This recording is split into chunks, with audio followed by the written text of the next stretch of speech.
Hello everyone, welcome to ఐరేజ్ academy. సెషన్లో మనం మహామాక్ test 50 part 2 solution చూద్దామండి. మీకు పార్ట్ 1లో అప్ టు 20 క్వశ్చన్స్ వరకు కవర్ అయినాయి. పార్ట్ 2లో మీకు 21 to 40 క్వశ్చన్స్ కవర్ అవుతాయండి. So question number 21. What is the least number of square tiles required to pay the floor of A room 15 by 17 centimeter long and 9 meter 15 meter 17 centimeter long and 9 meter 2 centimeter broad. 15 మీటర్ల 17 సెంటీమీటర్ల పొడవు మరియు 9 మీటర్ల 2 సెంటీమీటర్ల వెడల్పు కలిగిన ఒక గదిలో చతురస్రాకార టైల్స్తో పరచాలి. అంటే కనిష్టంగా ఎన్ని టైల్స్ కావాలి? రైట్. ఇప్పుడు మీ గది ఎలా ఉందండి?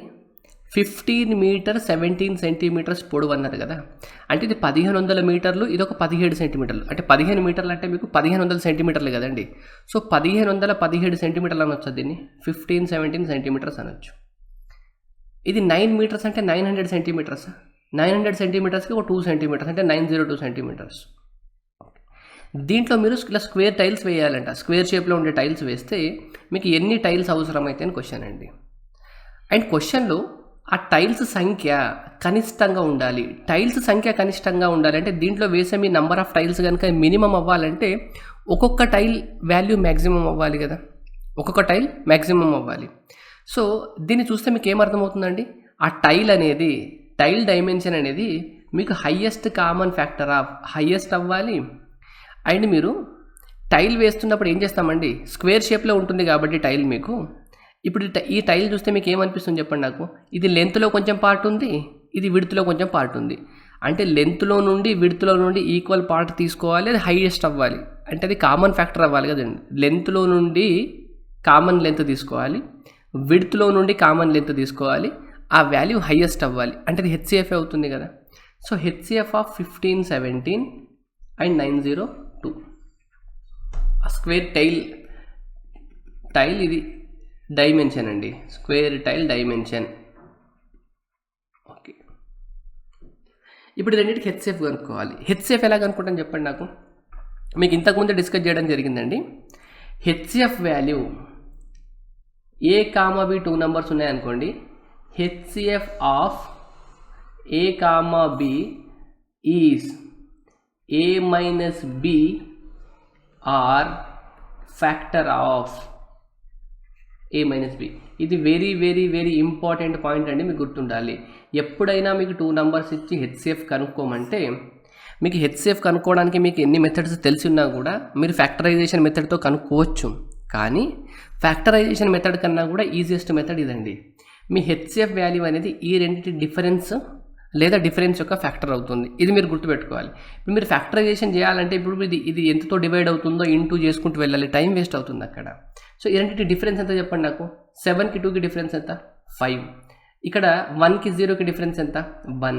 15 - 9 ఎంత? 615. ఓకే, 615తో ఈ నెంబర్ డివైడ్ అవుతుందా? కాదండి. ఎందుకంటే మీకు 615తో ఒక నెంబర్ డివైడ్ అవ్వాలంటే ఆ నెంబర్ యూనిట్ డిజిట్లో 0 ఉండాలి లేదా 5 ఉండాలి. సో ఇది కాదు. 615కి ఫ్యాక్టర్ చెప్పండి నాకు. ఇది ఈవెన్ 3తో మల్టిప్లై చేస్తే చూడండి, 3 ఇంటూ ఇక్కడ 2 0 5. సరే, ఈ నెంబర్ 3తో డివైడ్ అవుతుందా అంటే 3తో అయితే డివైడ్ అవ్వదు. ఎందుకంటే ఇది some of the digits 3 multiple అవ్వాలి. ఇక్కడ 11 ఉంది కాబట్టి 3తో కూడా కాదు. దీన్నే 3 ఇంటూ ఇప్పుడు 5 తోటి కూడా డివైడ్ కాదు కాబట్టి 5 కూడా సపరేట్ చేయండి. 5 కూడా సపరేట్ చేస్తే ఎంత వస్తుందండి? 4 1. 3తో కాదు 5తో కాదంటే మీకు ఖచ్చితంగా 41తో డివైడ్ అవ్వాలండి. ఇప్పుడు కనుక మీరు 41తో డివైడ్ చేస్తే 902/41 చేస్తే మీకు ఎగ్జాక్ట్లీ డివైడ్ అవుతుందండి. మీరు 1517/41 చేస్తే మీకు ఎగ్జాక్ట్లీ డివైడ్ అవుతుంది. కావాలంటే మీరు చెక్ చేసి చూడండి. 41 × 20 ఎంత అండి మీకు? 41 × 20 అంటే 820 కదా. 820కి ఒక ఎంత ఎక్స్ట్రా ఉంది? ఇది 82 ఎక్స్ట్రా ఉంది. అంటే 22 టైమ్స్ క్యాన్సిల్ అవుతుంది చూడండి. ఇక్కడ కనుక మీరు అబ్జర్వ్ చేస్తే 41కి 15 17 ఎన్ని టైమ్స్ చెప్పండి నాకు ఒకసారి?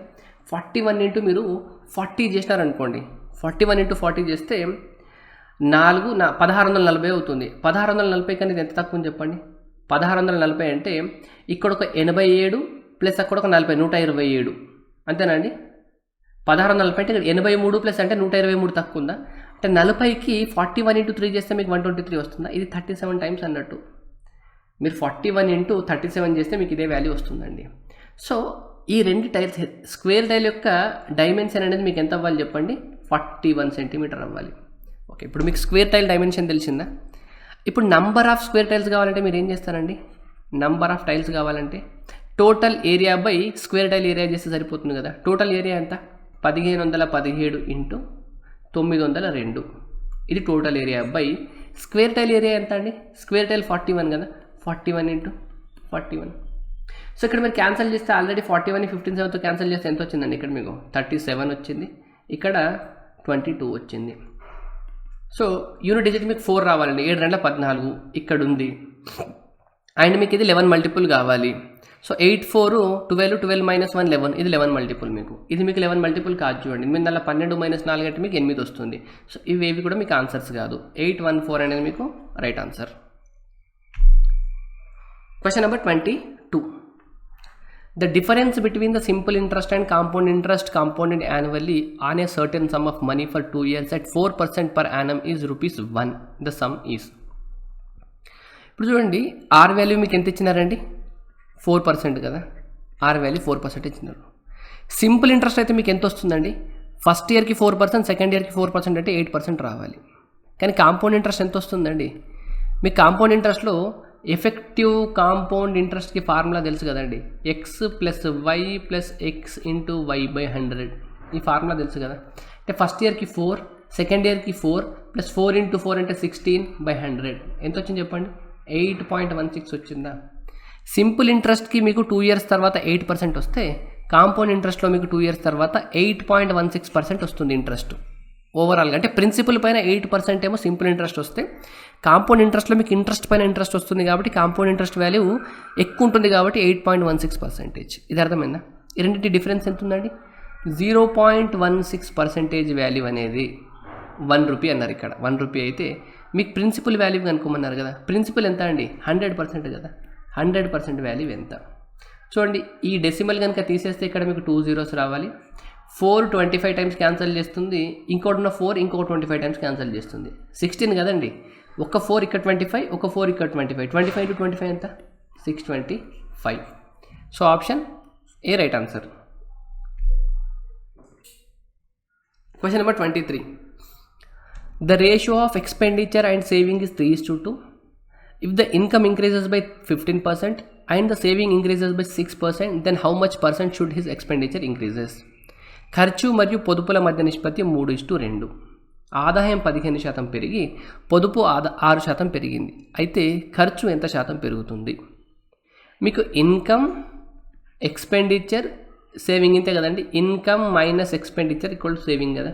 ఇన్కమ్ నుండి ఎక్స్పెండిచర్ తీసేస్తే సేవింగ్ వస్తుంది మీకు.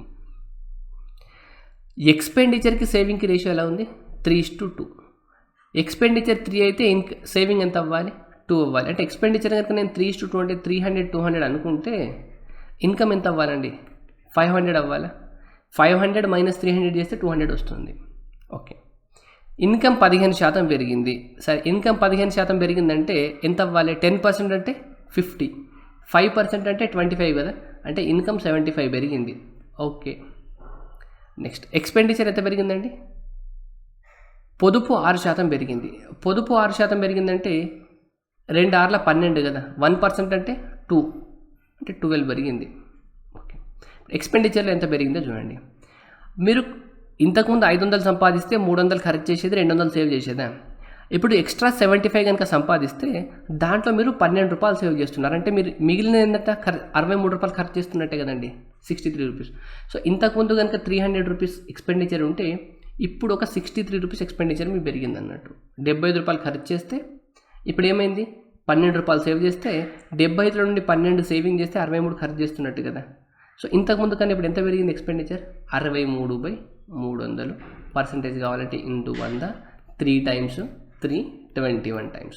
సో 21% మీకు right answer. Option B. Question number 24. A person borrows 5,000 for 2 years at 4% per annum simple interest. He immediately lend it to another person at 1/4% per annum for 2 years. Find his gain in the transaction per year. ఒక వ్యక్తి 5,000 రూపాయలను 4% వడ్డీ rate చొప్పున 2 సంవత్సరాలకు అప్పుగా తీసుకున్నాడు. అతను 5,000 రూపాయలని ఇంకో వ్యక్తికి 6.1/4% వడ్డీ రేటుకు 2 సంవత్సరాలకు అప్పుగా ఇచ్చాడు. ప్రతి సంవత్సరం ఆ వ్యక్తి యొక్క మిగులు ఎంత? ఇక్కడ మీ క్వశ్చన్లో ఎక్కడ కూడా సింపుల్ ఇంట్రెస్టా కాంపౌండ్ ఇంట్రెస్ట్ అని మెన్షన్ చేయలేదు కాబట్టి ఈ క్వశ్చన్ని మీరు సింపుల్ ఇంట్రెస్ట్ లాగా తీసుకోవాలండి, అంటే సరళ వడ్డీ లాగా తీసుకోవాలి. ఒకటి చక్రవడ్డీ సరళ వడ్డీ అని మీకు ఇక్కడ చెప్పలేదు, బారు వడ్డీ సరళ వడ్డీ. ఇప్పుడు మీరు సింపుల్ ఇంట్రెస్ట్ లాగా తీసుకోవాలి. ఇక్కడ మీరు ప్రతి సంవత్సరం ఆ వ్యక్తికి ఎంత మిగులుతుందని చెప్పాలి అడుగుతున్నారండి. మీరు 5,000 ఒకరి దగ్గర నుండి తీసుకొని అతనికి మీరు 4% ఇంట్రెస్ట్ కడుతున్నారు. ఇదే 5,000 మీరు ఇంకొక పర్సన్కి ఇస్తున్నారు. అతని దగ్గర మీరు ఎంత ఛార్జ్ చేస్తున్నారు? 6.1/4% ఛార్జ్ చేస్తున్నారు. ఎంత ఎక్కువ ఉందండి దీనికన్నా ఎక్కింది? 2.1/4% అయినా ఇదే లాభం కదండి. సో ప్రిన్సిపల్ 5,000లో మీకు 2% ఎంత? 100. 1/4% అంటే ఎంత? 1% అంటే ఎంత? 50. 50లో బై 4 చేస్తే ఎంత? 12.5. సో మీకు మొత్తం ఎంత మిగులుతుందండి? 102.5%, 102.5 మిగలాలి. ఈజీ క్వశ్చన్ కదా మీకు. Question number 25. P, Q and R are the 3 towns on a river which flows uniformly. Q is equidistant from P and R. Sandeep can row from P to Q and back in 10 hours. Sandeep can row from P to R in 4 hours. Compare the speed of boat in still water with the speed of the river. P, Q మరియు R 3 పట్టణాలు క్రమంగా ఒక నదిపై ప్రవహిస్తున్నాయి. ఇక్కడ Telugu question కొంచెం correction ఉందండి. PQ మరియు R పట్టణాలు ఒకే వేగంతో ప్రవహిస్తున్న ఒక నది ఒడ్డున ఉన్నాయి. P మరియు Rలకు Q సమాన దూరంలో ఉంది. సందీప్ P నుండి Qకు ప్రయాణించి తిరిగి వెనక్కి 10 గంటల్లో వస్తాడు. సందీప్ P నుండి Rకు 6 గంటల్లో ప్రయాణించగలడు. అయితే నిశ్చల నీటిలో సందీప్ యొక్క పడవ వేగం మరియు నది యొక్క వేగాలను సరిపోల్చండి. మీకు ఒక నది పక్కన PQR అనే 3 సిటీస్ ఉన్నాయండి. ఇప్పుడు ఏమన్నారు చూడండి, Q is equidistant from P and R. P మరియు Rలకు సమాన దూరంలో Q ఉంది. అంటే Q మధ్యలో ఉండాలని అర్థమవుతుంది కదండి. అంటే Q ఇక్కడ ఉంటే P ఇక్కడ ఉంటే R ఇక్కడ ఉండాలి. ఇక్కడ నుండి ఇక్కడికి, ఇక్కడ నుండి ఇక్కడికి సమాన దూరంలో ఉండాలి. Q కనుక మధ్యలో లేకపోతే సమాన దూరంగా ఉండవవి. అది మీకైతే అర్థమైన విషయమే. ఇంకేమన్నారు చూడండి, సందీప్ కెన్ రో from P to Q and back in 10 hours. అంటే సందీప్ ఇలా వచ్చి P నుండి Qకి ఇలా వెళ్ళడానికి మొత్తం 10 hours టైం తీసుకుంటున్నాడు. ఓకే. సందీప్ కెన్ రో from P to R in 4 hours. అంటే సందీప్ ఇక్కడ నుండి ఇక్కడికి రావడానికి 4 hours తీసుకుంటున్నాడు. ఇది మీకు డేటా ఇచ్చింది. సందీప్ ఇక్కడ నుండి ఇక్కడికి 4 hours తీసుకుంటున్నాడు అంటే ఇది ఇక్కడ నుండి ఇక్కడ డిస్టెన్స్ సేమ్, ఇక్కడ నుండి ఇక్కడ డిస్టెన్స్ సేమ్ కాబట్టి ఈ డిస్టెన్స్కి 2 hours కదా. అంటే ఇలా కిందికి రావడానికి ఈ డిస్టెన్స్కి ఇక్కడ నుండి ఇక్కడికి కిందికి రావడానికి 2 hours కదా. ఓకే చూడండి, ఇక్కడ నుండి ఇక్కడికి డౌన్వర్డ్ అంటే ప్రవాహ వేగంతో రావడానికి 2 hours తీసుకుంటే అంటే ఈ వాల్యూ కూడా మీకు 2 hours రావాలి కదా కిందికి వెళ్తున్నాడంటే. ఇది 2 hours, మొత్తం 10 hours అంటే ఇలా 8 hours పడుతుందా.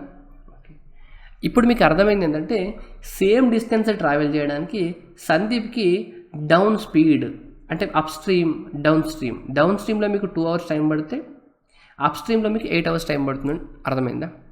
సందీప్ కనుక ఇక్కడ నుండి ఇక్కడికి రావడానికి ప్రవాహ దిశలో రావడానికి అతనికి 2 గంటలు టైం పడితే ప్రవాహ వ్యతిరేక దిశలో వెళ్ళడానికి అతనికి 8 గంటలు టైం పడుతుంది.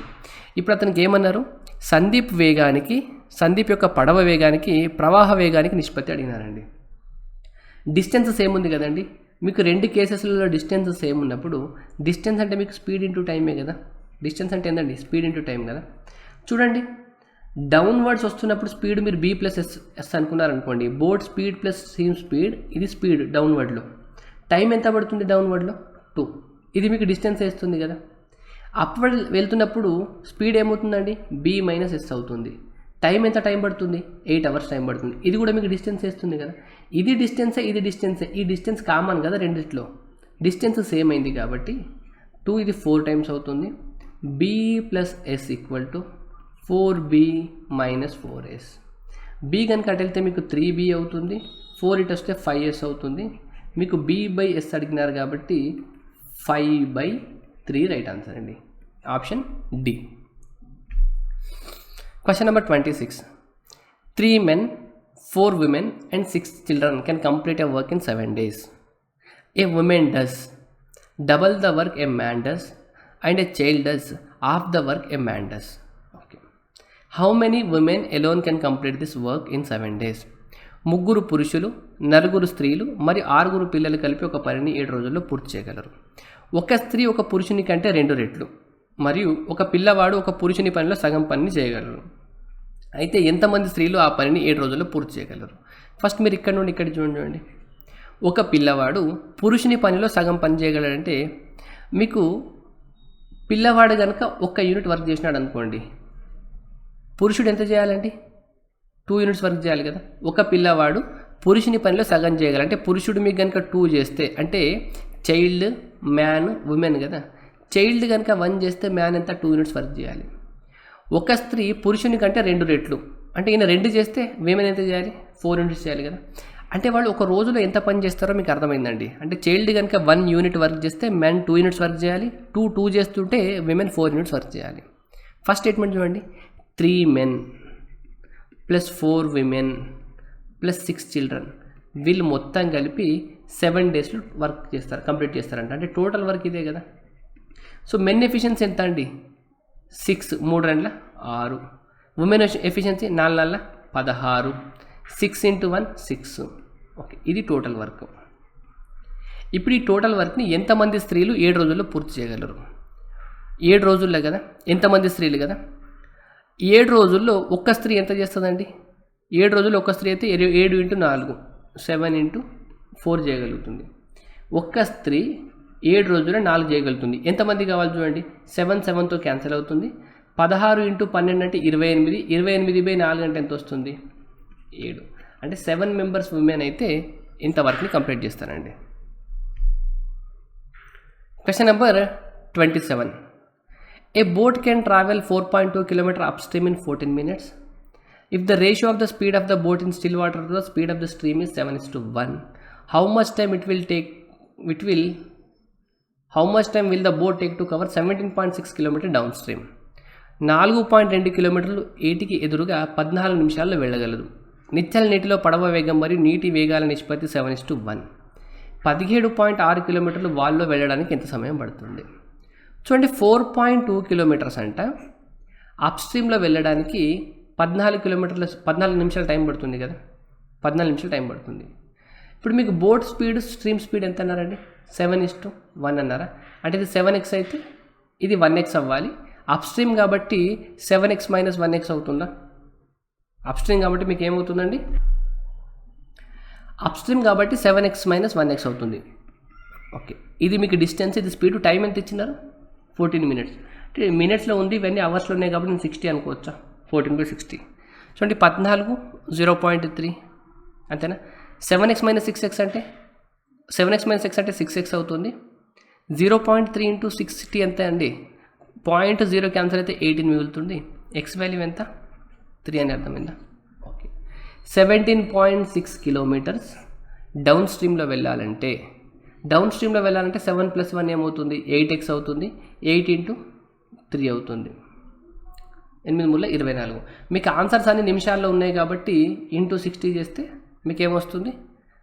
నిమిషాల్లో వస్తుంది కాబట్టి 3 20లో. ఓకే, ఇక్కడ 8 2 16, 8 2 16. 2.2 × 20 అంటే మీకు 44 minutes టైం పడుతుంది. 44 minutes. Option B.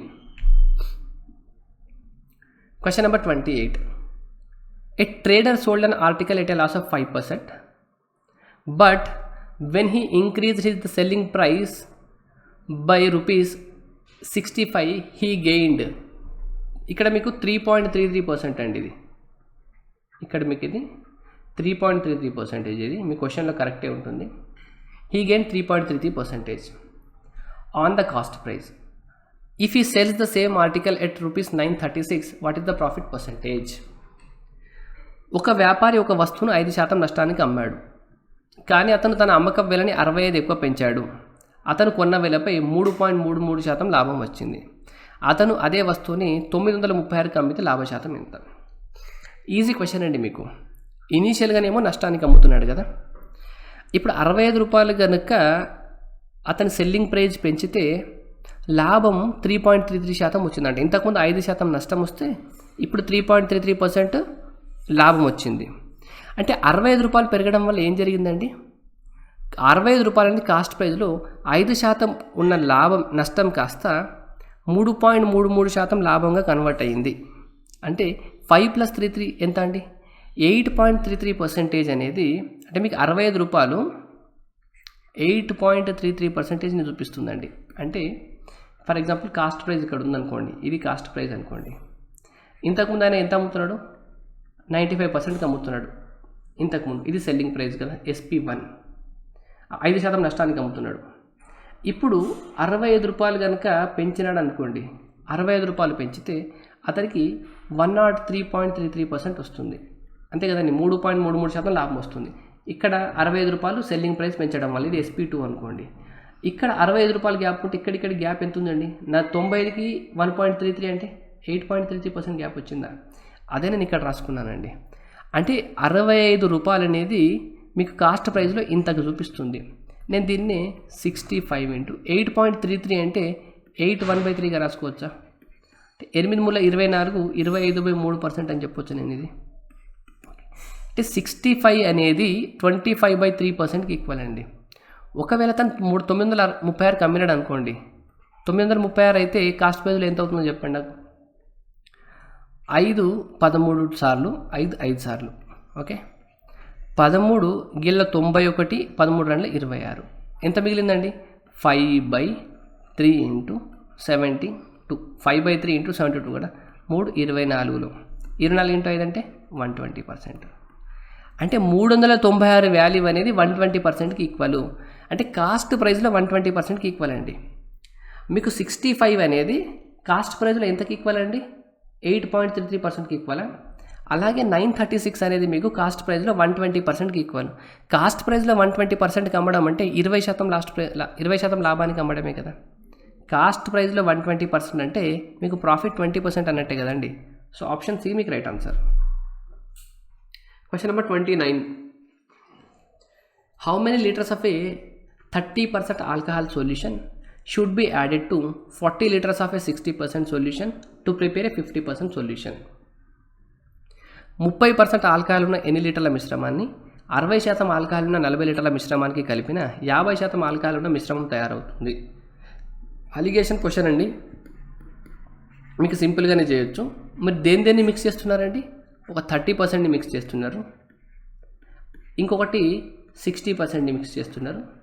ఇలా మిక్స్ చేయడం వల్ల మీకు ఎంత రావాలి? 50% రావాలి, అంతేనా? 50% రావాలి. ఈ రెండింటిని ఏ రేషియోలో మిక్స్ చేస్తే వస్తుందండి? 50 - 30 అంటే 20, అంటే 20. 60 - 50 అంటే 10. రేషియో తీసుకుంటే 1:2. అంటే ఇది 1 పార్ట్ కనుక, ఇది 2 పార్ట్స్ కనుక తీసుకుంటే మీకు ఇది 50% వస్తుందండి. 60% 2 పార్ట్స్ వాల్యూ ఎంత అన్నారండి? 2 పార్ట్స్ వాల్యూ మీకు కనుక 40 అయితే, అంటే ఇంటూ 2 అయింది. సో ఇక్కడ ఇంటూ 2 చేస్తే ఎంత? 20. సారీ, ఇంటూ 20 అయింది. ఇక్కడ ఇంటూ 20 చేస్తే మీకు 20. అంటే మీకు ఫస్ట్ మిక్స్చర్ 20 లీటర్స్ తీసుకోవాలి, 30%ది. Question number 30. The largest positive integer k such that 12 power k divides 109 factorial. అంటే మీకు 109 ఫ్యాక్టోరియల్ని కనుక 12 పవర్ k అనే వాల్యూ పర్ఫెక్ట్గా డివైడ్ చేస్తుంది, నిశ్శేషంగా భాగిస్తే, అంటే రిమైండర్ వాల్యూ 0 వస్తుంది. 109 ఫ్యాక్టోరియల్ని 12 పవర్ kతో డివైడ్ చేస్తే రిమైండర్ 0 వస్తుందంట. అప్పుడు k వాల్యూ ఎంత ఉండొచ్చు అని క్వశ్చన్ అండి. ఇది మీకు ప్రీవియస్ క్వశ్చన్ అండి. లాస్ట్ ఇయర్ ఏపీఆర్ తెలంగాణ రెండింటిలో దేంట్లో ఒక దాంట్లో మెయిన్స్లో వచ్చిన క్వశ్చన్ మీకు ఇది యాస్టీస్ క్వశ్చన్. ఇప్పుడు మీరు దీన్ని ఎలా చేస్తారండి? 109 ఫ్యాక్టోరియల్ అంటే 109 × 108 × 107 × అప్ టు డాష్ 3 × 2 × 1. ఇదైనా ఫ్యాక్టోరియల్ రాయడం అంటే బై 12 పవర్ k. ఓకే, ఇప్పుడు కాన్సెప్ట్ మీకు చెప్తా చూడండి. మీరు 12ని ఏ రకంగా రాసుకోవచ్చండి? 12 పవర్ kని 2² × 3గా రాసుకోవచ్చా? పవర్ k అంటే మీకు దీంట్లో ఎన్ని 2 స్క్వేర్స్ ఉన్నాయో, ఎన్ని 3s ఉన్నాయో చూడండి ఫస్ట్. ఇప్పుడు k వాల్యూ కావాలి, గరిష్టంగా ఉండాలి అంటే ఈ ప్రోడక్ట్లో, పైన ప్రోడక్ట్లో మీకు ఎన్ని 3s ఉన్నాయో చూడండి. ఎన్ని 3s ఉన్నాయో ఎలా చెప్తామండి మీకు? ఇక్కడ చూడండి, ఒక 3 ఉందా, దీని తర్వాత మళ్ళీ ఒక 3 ఉంటుంది, 1 2 3, తర్వాత 6 దగ్గర ఒక 3 ఉంటుందా, తర్వాత 9 దగ్గర ఒక 3 ఉంటుందా? అంటే మీకు ఎవ్రీ థర్డ్ నెంబర్ దగ్గర మీకు ఒక 3 ఉంటుందండి. 1 ఇంటూ 3నా, 2 ఇంటూ 3 6 దగ్గరనా, 3 ఇంటూ 3 9 దగ్గరనా, 3 ఇంటూ 4 12 దగ్గరనా. అంటే మీకు నంబర్ ఆఫ్ త్రీస్ కనుక కావాలి అంటే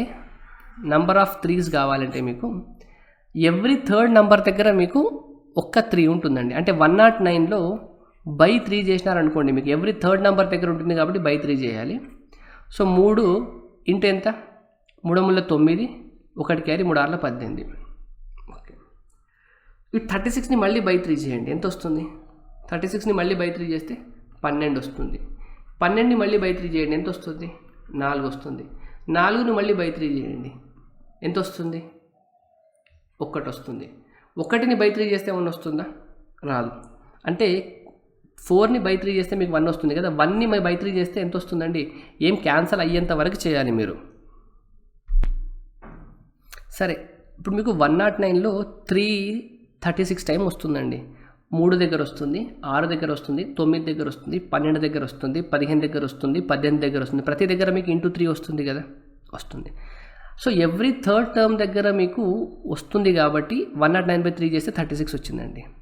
మళ్ళీ 36/3 ఎందుకు చేసినా అండి నేనంటే, ఇప్పుడు మీరు 9 కనుక చూస్తే 9 దగ్గర మీకు 3 స్క్వేర్ ఉంది, అంతేనా?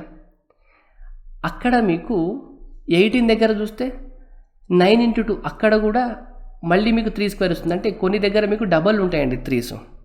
ఇప్పుడు మీరు 27 దగ్గర చూసుకున్నారనుకోండి, మీకు 3లు 3 ఉంటాయి. సో అందుకని మనం ఏం చేస్తామంటే, వచ్చిన 36ని బై 3 చేసినాం అనుకోండి, ఇక్కడ 12 టైమ్స్ ఉంటాయి. అంటే 9 స్క్వేర్ ఎక్కడెక్కడ వస్తుంది, అంటే 3 స్క్వేర్ ఎక్కడెక్కడ వస్తుందో అవి మీకు 12 టైమ్స్ ఉంటాయి. అంటే ఫర్ ఎగ్జాంపుల్ 9, 18, 27 అవన్నీ మీకు ఎన్నిసార్లు ఉంటాయో చూడండి. మీరు ఇది 3 ఇంటూ 1 అండి, ఇది 3 ఇంటూ 1. ఇక్కడ మీకు 108 వాల్యూ చూడండి, 3 ఇంటూ ఇది 36. అంటే ఇక్కడ వరకు మీకు 1 నుండి 36 వరకు, అంటే 36 టైమ్స్ మీకు వస్తున్నాయి. ఏమొస్తున్నాయి? 36 టైమ్స్ వరకు మీకు 3 వస్తుందా? ఇది 3 అర్థమైంది. కానీ మీకు ఇక్కడ 9 వస్తుంది కదండి, 9 అంటే మీరు 3 స్క్వేర్ ఇంటూ 1 రాసుకుంటారు కదా. 9 అంటే ఇంతకుముందు మీరు ఒక 3ని కౌంట్ చేసినారు, ఇంకో 3ని కౌంట్ చేయలేదు. అంటే 9 ఉన్న ప్రతి దగ్గర మీరు ఒక్కొక్క 3 కౌంట్ చేయడం మర్చిపోయినారు ఇంతకుముందు. అలా ఎన్ని 9s ఉంటాయండి? ఇది 9 ఇంటూ 1 అయితే దీన్ని మీరు 9 ఇంటూ ఎన్ని రాసుకోవచ్చండి?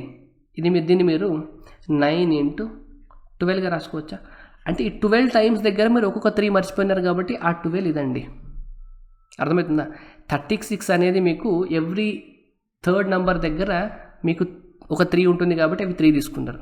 కానీ 9 దగ్గర, 18 దగ్గర, 27 దగ్గర మీకు 2s ఉంటాయి. అంటే ఇది ఎవ్రీ 9 మల్టిపుల్ దగ్గర మీకు, ఎవ్రీ 3 స్క్వేర్ మల్టిపుల్ లేదా ఎవ్రీ 9 మల్టిపుల్ దగ్గర మీకు 3s డబల్ ఉంటాయి. అలాంటివి 9 ఇంటూ 1 నుండి 108 వరకు. 108 అంటే మీకు 9 ఇంటూ 12 కాబట్టి మీకు 12 ఉంటాయి కాబట్టి ఆ 12 వచ్చింది. మీరు ఎవ్రీ 27 మల్టిపుల్ దగ్గర మీకు ఎన్ని ఉంటాయండి? ఎవ్రీ 27 మల్టిపుల్ దగ్గర మీకు 3 3s ఉంటాయి. 27 అంటే 3 క్యూబ్ కదా. ఎవ్రీ 27 మల్టిపుల్ దగ్గర మీకు 3 3s ఉంటాయి, 3 క్యూబ్ ఉంటుంది కాబట్టి 27 ఇంటూ 1 అయితే 27 ఇంటూ 4 ఎంత అండి మీకు? 27 ఇంటూ 4. సో 27 ఇంటూ 4 మీకు 108 కదా. సో ఇక్కడ మీరు ఒక్కొక్క 3ని మళ్ళీ వదిలేసినారు. సో అది ఇక్కడ వచ్చింది. Every 3 to the power of 4 అంటే 81 మల్టిపుల్ దగ్గర మీరు ఇంకో దాన్ని వదిలేసినారండి. ఎందుకంటే మీకు 81లో మీకు 4 3s ఉంటాయి. ఇప్పటివరకు మీరు 3 టైమ్స్ క్యాలిక్యులేట్ చేసినారు, దాంట్లో ఇంకోసారి వదిలేసినారు. ఆ 1 ఇది, ఈ 1 అనేది మీకు 81లో ఉన్నది. ఐ హోప్ మీకు ఇది అర్థమైంది అనుకుంటున్నాను. ఇలా మీకు నెంబర్ ఆఫ్ 3స్ని క్యాలిక్యులేట్ చేస్తారండి. మీకు నెంబర్ ఆఫ్ 3s మొత్తం ఎలా వచ్చినాయండి? 36, 40, 52 + 1 53. నెంబర్ ఆఫ్ 3s ఏమో మీకు 53 వచ్చినాయండి. ఓకే, ఇప్పుడు నెంబర్ ఆఫ్ 2s చూడండి. నెంబర్ ఆఫ్ 2s సిమిలర్గా అండి. మీకు కనుక ఇది క్లాస్లో కాన్సెప్ట్ ఉంటే చాలా ఈజీగా అండి, పెద్ద క్వశ్చన్ ఏం కాదు. ఎవ్రీ సెకండ్ నెంబర్ దగ్గర ఏముంటుందండి? మీకు ఎవ్రీ సెకండ్ నెంబర్ దగ్గర మీకు ఒక 2 ఉంటుందా? అంటే 109/2 చేస్తే ఏమొస్తుంది మీకు? 5, 4, 54. మళ్ళీ 54/2 చేయండి, 27. 27/2 చేయండి, ఏమొస్తుంది మీకు? 27 అంటే 1, 13. మళ్ళీ 13/2 చేయండి, ఏమొస్తుంది మీకు? 6 వస్తుంది. ఆ రిమైండర్ని మీరు వదిలేయాలండి. మళ్ళీ 6/2 చేస్తే ఏమొస్తుంది మీకు? 3. 3/2 చేస్తే ఏమొస్తుంది మీకు? 1. సో ఇప్పుడు మీకు నెంబర్ ఆఫ్ 2s ఎన్ని ఉంటాయంటే 6, 3, 9, 1, 10. ఇక్కడ 27, 30 + 40. 10 + 40 ఎంత? 10 ప్లస్ ఇక్కడ 40 అంటే 50, 104 104. మీ దగ్గర నెంబర్ ఆఫ్ టూస్ 104 ఉన్నాయంటే నెంబర్ ఆఫ్ 2 స్క్వేర్స్ ఎన్ని ఉండొచ్చండి? నెంబర్ ఆఫ్ 2 స్క్వేర్స్ దీంట్లో సగం ఉంటాయి కదండి. 2 స్క్వేర్ అంటే 2లు కనుక 104 ఉంటే నెంబర్ ఆఫ్ 2 స్క్వేర్ ఎంత? 52 ఉంటాయి. ఇప్పుడు మీకు 12లో ఏం కావాలండి? 2 స్క్వేర్ ఇంటూ 3 చేయాలి. ఈ 52 2 స్క్వేర్స్ ఇక్కడున్న 53 ఉన్నాయి కానీ మీ దగ్గర 52 తోటే మల్టిప్లై అయితే ఈ కే వాల్యూ ఎంత అవ్వాలంటే మీకు 52 కావాలి. మీ దగ్గర 2 స్క్వేర్స్ 52 ఉన్నాయండి, 3s మీ దగ్గర 53 ఉన్నాయి. 53 కూడా ఉంటే ఏం లాభం అండి? ఈ 2 స్క్వేర్స్ 52 ఇక్కడున్న 52 3స్తో మల్టిప్లై అయితే ఈ పవర్లో కే వాల్యూ ఎంత వస్తుంది? మీకు 52 వస్తుంది. దీన్ని ఎలా రాసుకోవచ్చు అంటే ఈ మొత్తం వాల్యూలో మీరు 2s 3s కనుక కామన్ తీసుకుంటే 52 2s వస్తాయి, 52 2 స్క్వేర్స్ వస్తాయి, 53 అనేది మీకు 3s వస్తాయి. ఇక్కడున్న 2 స్క్వేర్స్ 52, ఇక్కడున్న 3 52తో మల్టిప్లై అవుతుంది, మిగతా 3 అనేది వేస్ట్ ఉంటుందండి.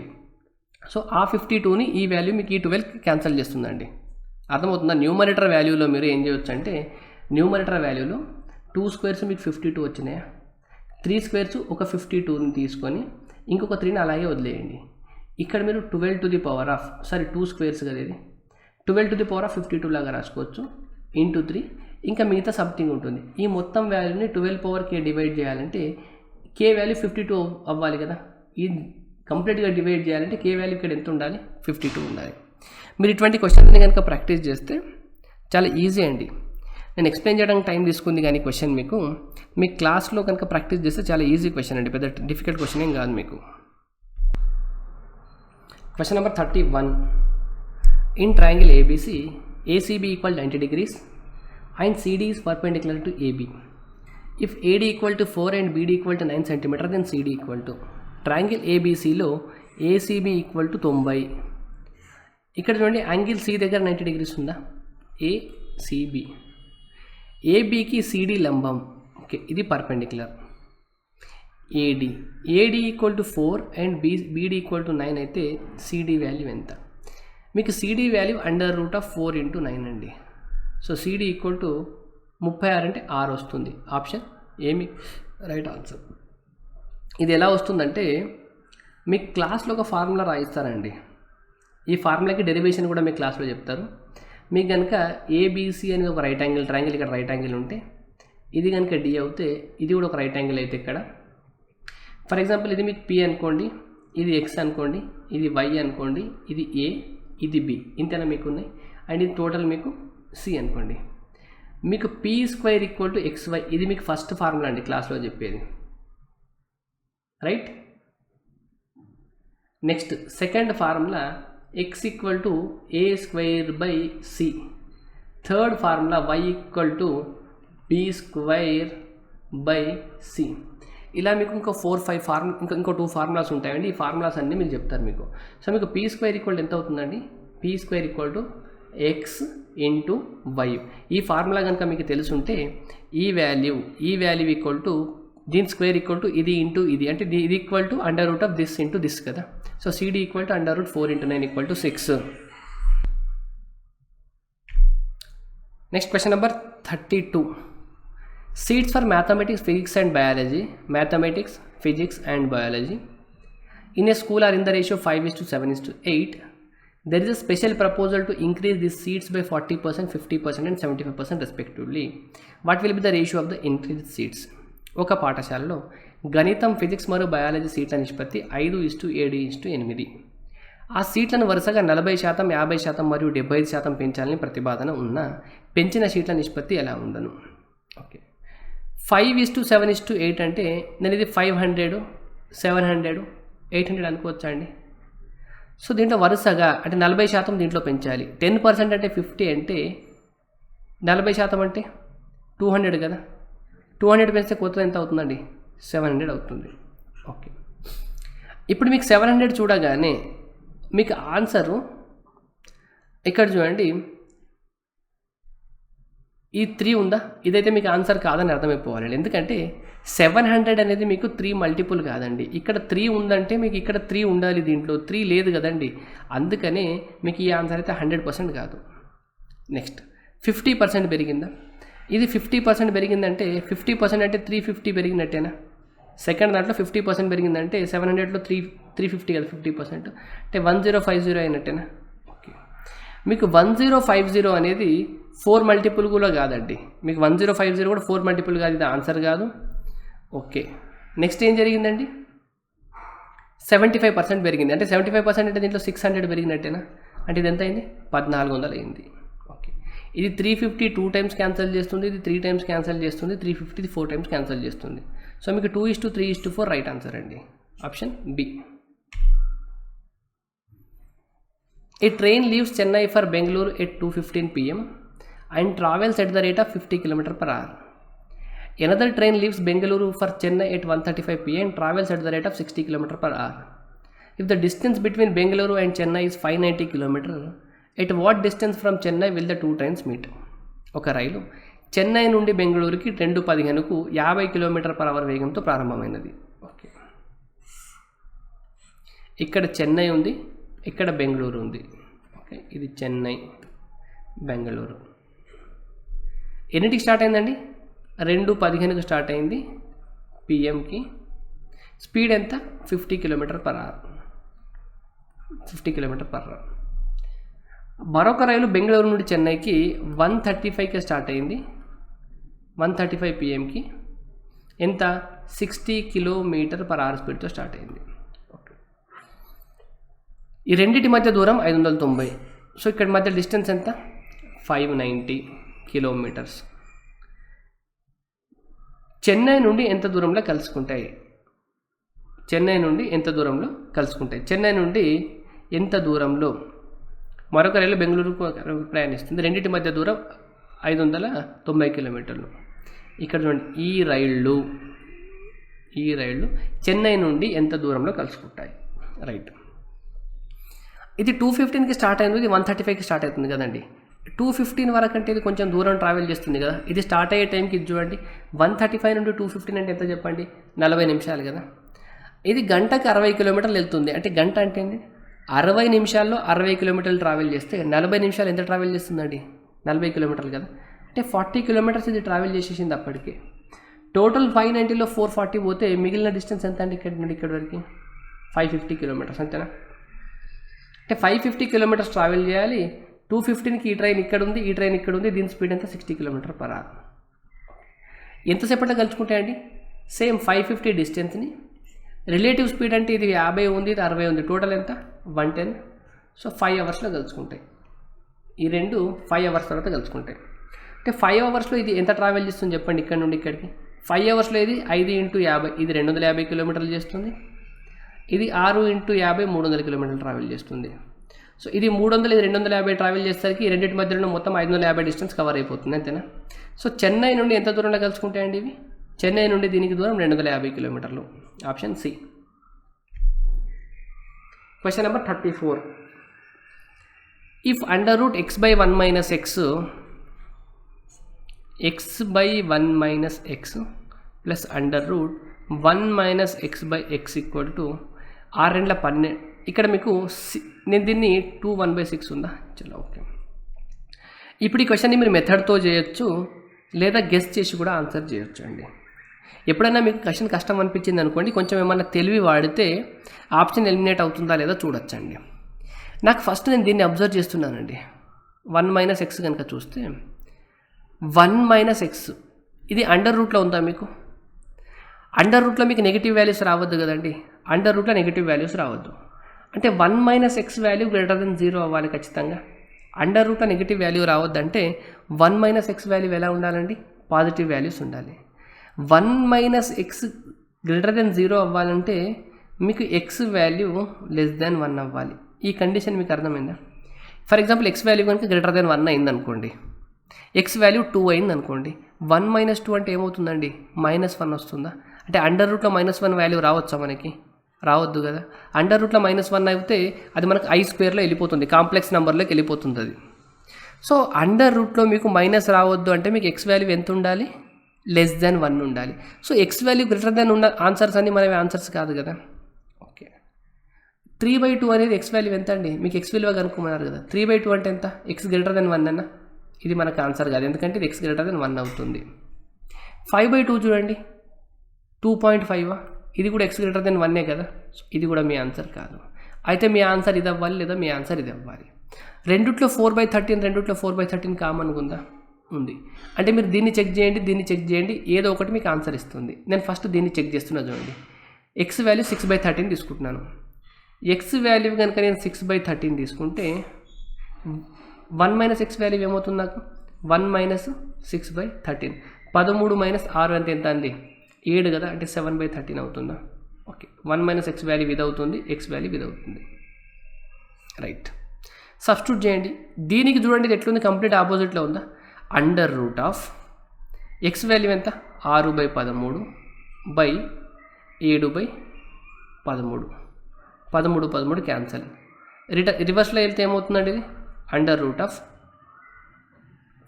ఈ 7 6/7 అవుతుంది, అది 6/7. కానీ ఇక్కడ √ ఉంది, మీకు క్యాన్సల్ చేసిన తర్వాత వాల్యూ √ రావట్లేదు. అంటే ఇది ఆన్సర్ మీకు కాదని అర్థమైందా? అంటే ఇది మీకు ఆన్సర్ కాదు. నెక్స్ట్ ఆప్షన్ తీసుకోండి, మీరు 9/13 తీసుకోండి.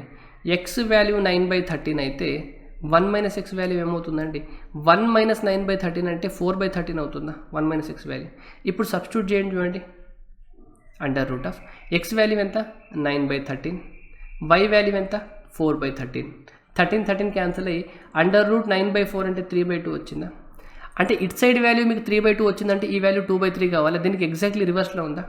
3/2 + 2/3 వాల్యూ చేస్తే ఏమొస్తుందండి? మీకు 6. 3 × 9 2 2 4 9 4 ఎంత? 13. సో 6 2 12 2 1/6 ఇదే వచ్చిందా? సో ఆప్షన్ డి మీకు రైట్ ఆన్సర్ అండి. ఒకటి మీరు ఇలా గెస్ట్ చేసి చేయొచ్చండి. మీకు ఒకవేళ డిఫికల్ట్ కనుక అనిపిస్తే క్వశ్చన్ ఏదన్నా, నాకు వచ్చిన థాట్ ఏంటంటే 1 - x చూడగానే నాకు x వాల్యూ ఖచ్చితంగా >1 ఉండకూడదు అని అర్థమైందండి. ఎందుకంటే >1 కనుక x వాల్యూ ఉంటే మీకు ఆన్సర్ రూట్లో నెగిటివ్ వాల్యూ వస్తుంది. రూట్లో నెగిటివ్ వాల్యూ మనకు ఉండవద్దు కాబట్టి x వాల్యూ మీకు <1 ఉండాలి. >1 ఉన్న ఆన్సర్ మీకు ఆన్సర్ కావు. సరే, ఇప్పుడు మెథడ్ చూడండి. మెథడ్ ఓకే, ఏముందండి మీ క్వశ్చన్లో? √x - 1/x ప్లస్ √1 - x/x = 13/6 రాసుకోవచ్చాను డైరెక్ట్గా. Okay,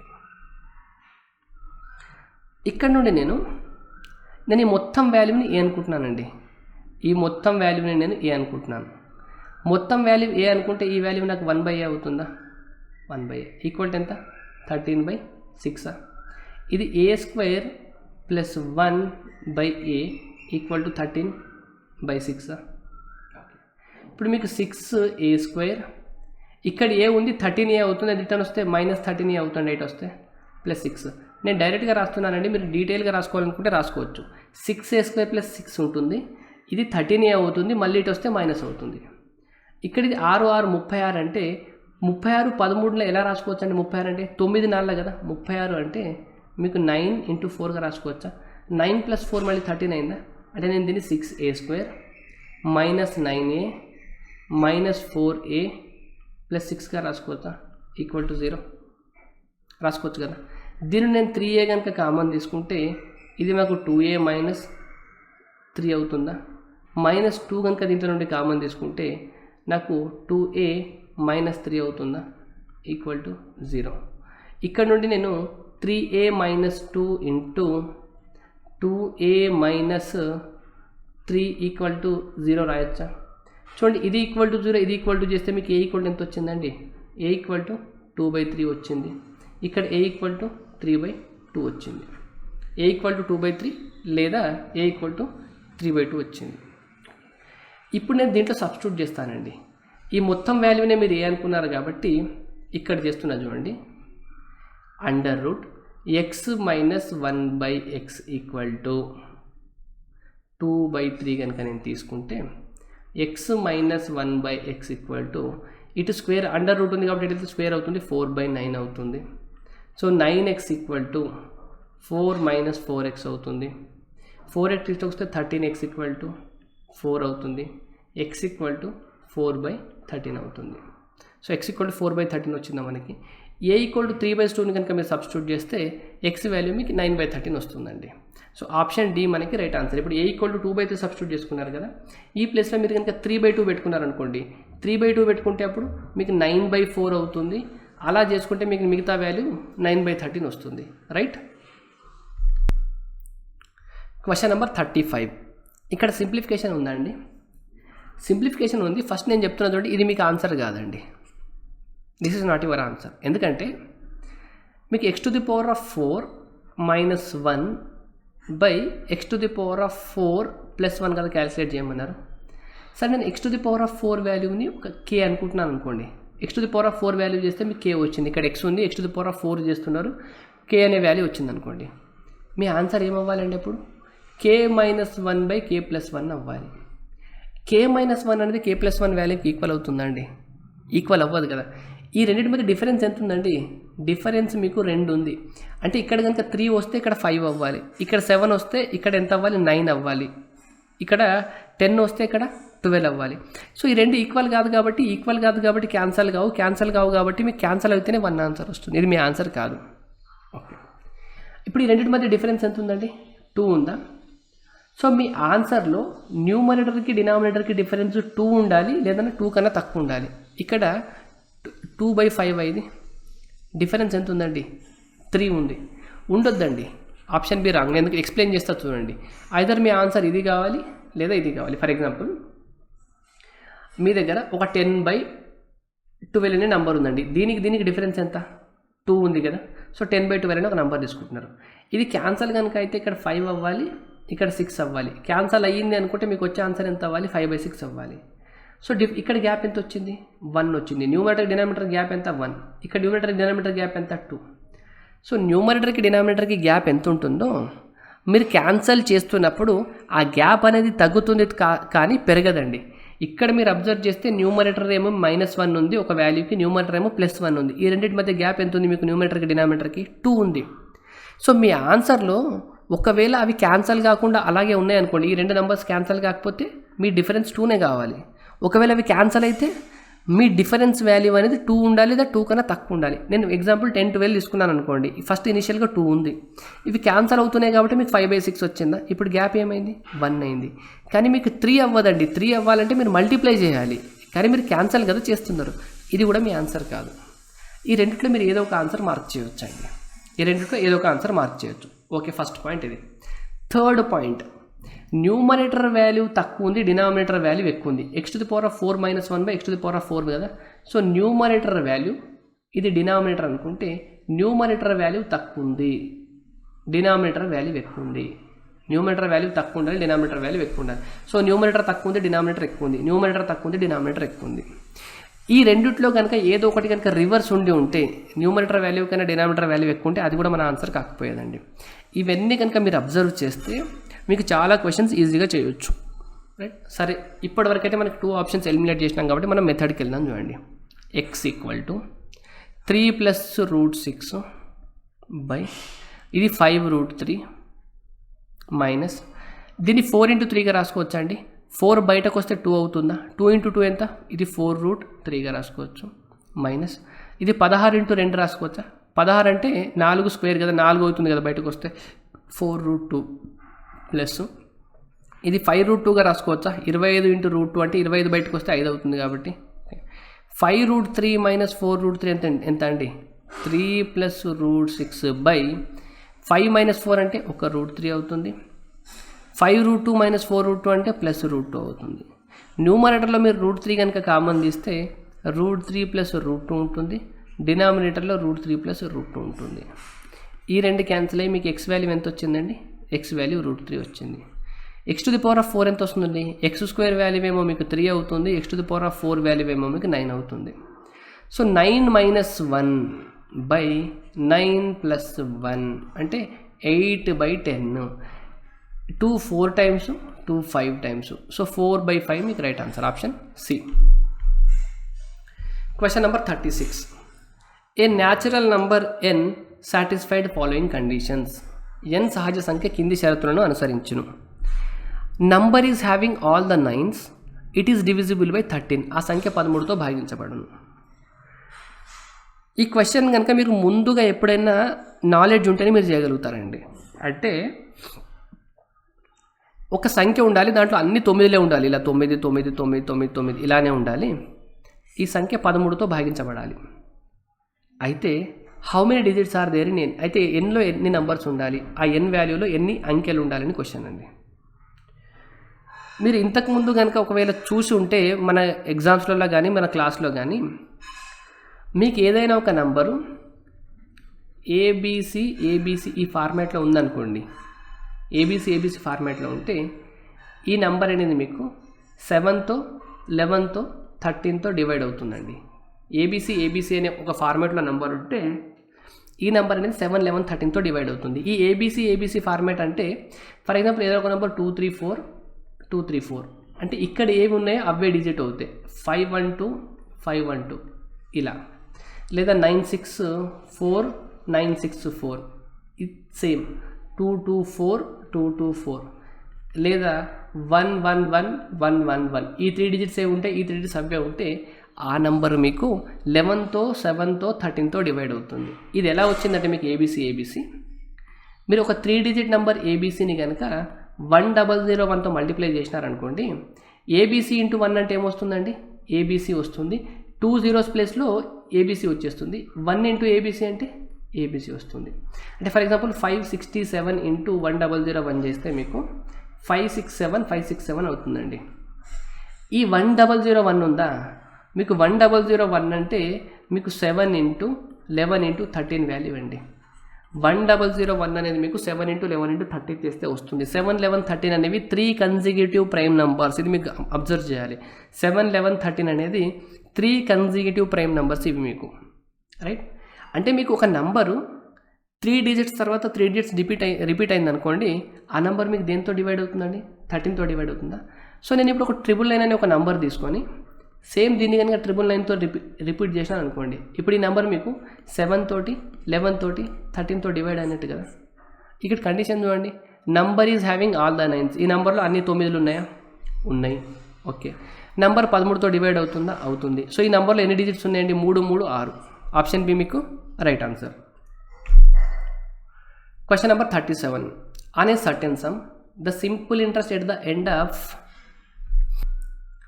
12.5 years becomes 3/4 of the sum. What is the rate % per annum? కొంత సొమ్ముపై 12.5 సంవత్సరాలకు బారు వడ్డీ అసలులో 3/4 వంతు వార్షిక వడ్డీ రేటు ఎంత? ఓకే, చూడండి, ప్రిన్సిపల్ కనుక మీరు సింపుల్గా అబ్జర్వ్ చేస్తే, ప్రిన్సిపల్ కనుక మీరు పి అనుకున్నారనుకోండి, టైం పీరియడ్ ఎంత అన్నారండి, 12.5 అంటే 25/2 పీటీ ఇంటూ ఆర్ వాల్యూ తీసుకుంటే R/100 అన్నారనుకోండి, PTR by 100 equal to 3/4 of P అవ్వాలన్నారు. సో పి క్యాన్సల్, 25 ఇది మీకు 4 టైమ్స్. ఆర్ వాల్యూ ఎంత అవ్వాలండి, 8% అవ్వాలి, అంతేనా. సారీ, 8% ఎందుకండి, కంట్రోల్ 25 4 టైమ్స్ క్యాన్సల్, ఈ 4 times cancel. So R value ఎంత అండి, ఇక్కడ ఉన్న 2 ఇక్కడ ఉన్న 3తో మల్టిప్లై అయితే ఆర్ వాల్యూ 6% రావాలి. మీకు ఈజీ క్వశ్చన్ కదా ఇది. A can finish a work in 18 days. B can do the same work in 15 days. B worked for 10 days and left the job. In how many days A alone can finish the remaining work? A, B. A ఒక పనిని 18 రోజుల్లో, B అదే పనిని 15 రోజుల్లో చేయగలరంట అండి. Total work కనుక మీరు 90 అనుకున్నారనుకోండి, ఇది 18 5 అవుతుంది, 15 6ల 90 అంటే ఇది టైము, ఇది ఎఫిషియన్సీ కదా. 18 రోజుల్లో 5 యూనిట్లు చేస్తే 90 అవుతుంది, 15 రోజుల్లో 6 యూనిట్లు చేస్తే 15 6ల 90 అవుతుంది. B 10 రోజులు చేసినాడంట అండి. 10 రోజులు చేస్తే రోజుకి 6 యూనిట్లు అంటే 60 యూనిట్ల వరకు అయిపోయిందండి. మిగిలింది ఎంత, 30. మిగిలిన పని ఏ ఒక్కటి ఎన్ని రోజుల్లో చేస్తాడండి, 30 యూనిట్లు ఉంది, రోజుకి 5 చేయాలి, 6 రోజుల్లో కంప్లీట్ చేస్తాడు. Option C. Pipes A and B are filling pipes while pipe C is an emptying pipe.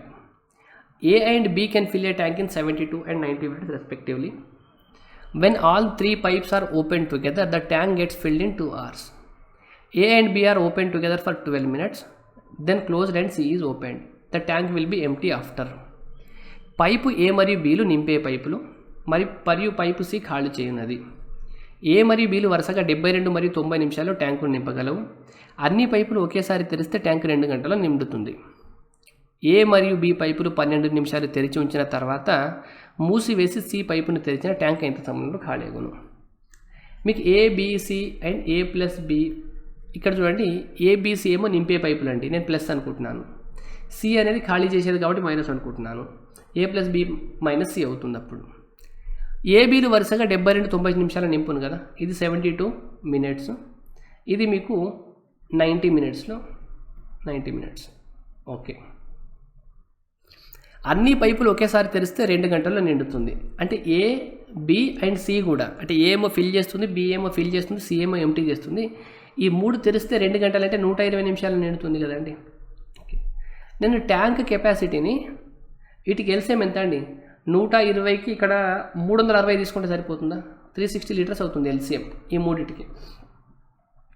ఏమో 72 నిమిషాల్లో 360 లీటర్లు నింపాలంటే ఇది టైం కాబట్టి మీకు ఎఫిషియన్సీ ఎంత అవుతుందండి, 72 × 5 అంటే 360 అవుతుంది, 90 × 4 అవుతుంది, ఇది 3 అవుతుంది.